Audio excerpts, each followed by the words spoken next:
Article 1502. When goods are delivered to the buyer on sale or return, to give the buyer an option to return the goods instead of paying the price, the ownership passes to the buyer on delivery. But he may revest the ownership in the seller by returning or tendering the goods within the time fixed in the contract, or if no time has been fixed, within a reasonable time. When goods are delivered to the buyer on approval, or on trial or satisfaction, or other similar terms, the ownership therein passes to the buyer, 1. When he signifies his approval or acceptance to the seller, or does any other act of adopting the transaction. Or 2. If he does not signify his approval or acceptance to the seller, but retains the goods without giving notice of rejection, then, if a time has been fixed for the return of the goods, on the expiration of such time, and if no time has been fixed on the expiration of a reasonable time. What is a reasonable time sa question of fact? So, medyo mahaba na itong mga susunod na mga contracts. Ano na siya? Nobela. Okay? Yep. So, first start yung first paragraph natin. Ang tawag doon ay sale or return. In its name, or either may sale tayo or meron tayong return. So, pag may sale, then na-sold yung goods mo, may kailangan na magbayad ni buyer. Aalalahanin mo, na-deliver na muna yung object kay buyer. If may return naman, so wala tayong sale, kailangan i-return ni buyer yung object at hindi na niya kailangan magbayad. Wala tayong sale. So, namnamin natin yung ating first paragraph. Tawag sale or return. When goods are delivered to the buyer, so dinedeliver muna yung object or yung goods kay buyer. Ito on sale or return, yan yung ating sale. Kasi maraming types of contracts of sale. Meron tayong cash and carry, cash on delivery, freight on board, mga ganyan-ganyan. So, itong article na to, may dalawang kinds of sale tayo or contract. Titled sale sa ating contract. Sale or return. And then yung second paragraph is sale on trial, satisfaction and approval. So, ito muna tayo sa on sale or return. Okay? De-deliver muna niya yung goods to give the buyer an option to return the goods instead of paying the price. Kumbaga, medyo parang on trial din siya, pero technically hindi. Mama explain ko kung bakit. Okay, so de-deliver na niya to give the buyer an option to return the goods instead of paying the price. Option, de-deliver, no need to pay muna. Ownership passes to the buyer on delivery. So once na na-deliver, nalipat na agad yung ownership kay buyer. But he may revest the ownership in the seller. Ibig sabihin ng revest ay return. Parang return to the original, parang walang nangyari. So, pwede niya i-return yung ownership kay kay seller, by returning or tendering the goods within the time fixed. Basta within the time fixed, binalik na niya yung object, so yung ownership, mababalik na rin niya kay seller. If wala namang time na sinabi, laging within a reasonable time. Hindi forever. Kawawa naman si seller. Yep. And then, ito lang yung parang mas more on key points. So, ownership of the goods is transferred to the buyer on delivery. Alalahanan niya, transfer na agad on delivery. Ito, pero may option si buyer na ibalik yung ownership kay seller by returning them within the time fixed in the contract. Okay? So, mababalik yung ownership if i-return niya lang yung bagay. Risk of loss is in the buyer. So, since si buyer na ang owner, kasi na-transfer na yung ownership upon delivery, yung risk of loss is kay buyer na rin. Kasi the thing perishes with the owner. So, owner bears the risk. Depends on the will of the buyer. can return the goods even if he is satisfied with the quality. So ito medyo key points or key difference ng ating sale or return sa sale on approval. Ito nakadepend sa will of the buyer alone. If happy si buyer or not dun sa ating object na ating contract, pwede niyang ibalik. Pero syempre, nakadepend within the reasonable time or within the time fixed. Hindi forever pwede siya mag-decide. Ito, subject to a resolutory condition. So, object already exists but will end when condition occurs. So, upon delivery, na-transfer ng ownership, di ba? So, parang may obligation na si buyer na magbayad. Pero, if ibabalik niya yung object, napeperish na rin yung obligation. So, wala na-terminate na. So, nag-exist na yung obligation, tapos nawala. So, kaya resolutory condition. For example natin, si Doraemon, itong ating seller, and then si Nobita, ang ating buyer. Binenta ni Doraemon yung kanyang camera kay Nobita on sale or return basis. Binenta niya on sale or return, tapos dineliver na rin niya yung camera. Sabi, ito yung object camera, tapos for 1,000 pesos. Pwede muna sa kanya within 10 days. So, hanggang 10 days lang. If after 10 days, kailangan na mag-decide ni Nobita. Within 10 days, kung happy siya, kung tutuloy pa ba ang sale, or i-return niya yung camera. Okay? So, ang owner natin, ito yung ating day 0. So, before yung ating contract, usap-usap pa lang sila. Once na na-deliver na niya, ito nag-usap na sila, tapos dineliver na ni Doraemon yung camera kay Nobita, yung ownership ng camera, nata-transfer na kay Nobita. Dito sa 10 days na to. Before the 10th day, kailangan na mag-decide ni Nobita kung itutuloy niya yung sale or not. May 2 options siya. Pwede niya sabing, tuloy na ang sale. So si Doraemon, happy siya. Kailangan na siyang, dahil may sale, babayaran na siya ni Nobita for the price. If sabi ni Nobita, hindi, ayoko na, i-return ko na. Si Doraemon, kailangan lang niya mabawi yung camera. So, kailangan lang ibalik ni Nobita yung camera kay Doraemon. No need to pay. As if wala na silang contract of sale. Parang wala, bumalik lang sa dati. Paano pag, di ba 10 days yung usapan? Paano pag wala pang 10 days, sabihin natin sa 5th day, yung camera nasunog with no fault of Nobita or Doraemon? Ano nang mangyayari? Kailangan babayarin ni Nobita si Doraemon or not? Ang answer ay yes. So, iyak si Nobita, kailangan niyang bayaran si Doraemon. Kasi, during this time, yung ownership na-pass na kay Nobita. So, siya na ang owner. If may nangyari dito, siya rin ang magbe-bear ng loss. So, kailangan niyang bayaran si Doraemon for the price. Key points, lalahanin niya buyer. Itong sale or return, more nakadepende talaga lahat kay buyer.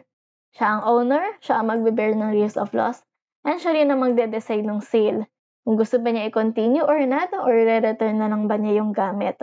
Of course, within the time. Yung time yung magde-determine talaga if tuloy ba or hindi yung contract. Apart from the will of the buyer. Siyempre, pag quiet lang si buyer, alam naman infinite na pwede siyang bigyan ng time. So, siyempre, may limit dapat kasi unfair naman yung kay seller. Next, second part of ating article.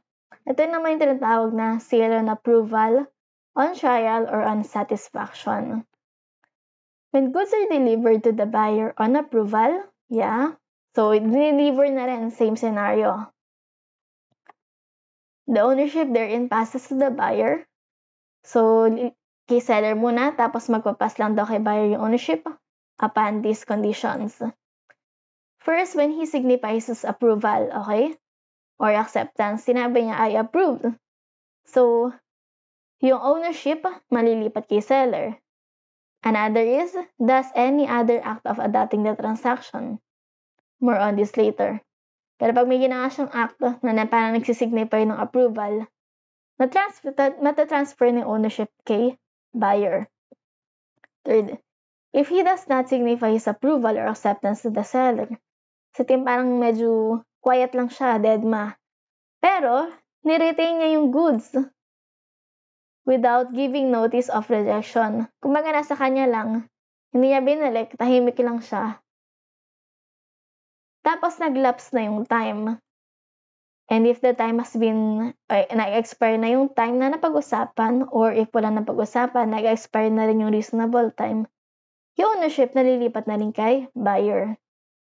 What is a reasonable time is a question of fact. So, iba-iba talaga. Okay, ito yung ating key points. Ownership of the goods is retained by the seller. Unlike yung kanina na transfer kay buyer, ito hindi. Kay seller pa rin ang ownership kahit na na-deliver na yung object kay buyer. Ownership shall be transferred to the buyer in cases. So, ito yung sinasabi talaga ng ating paragraph.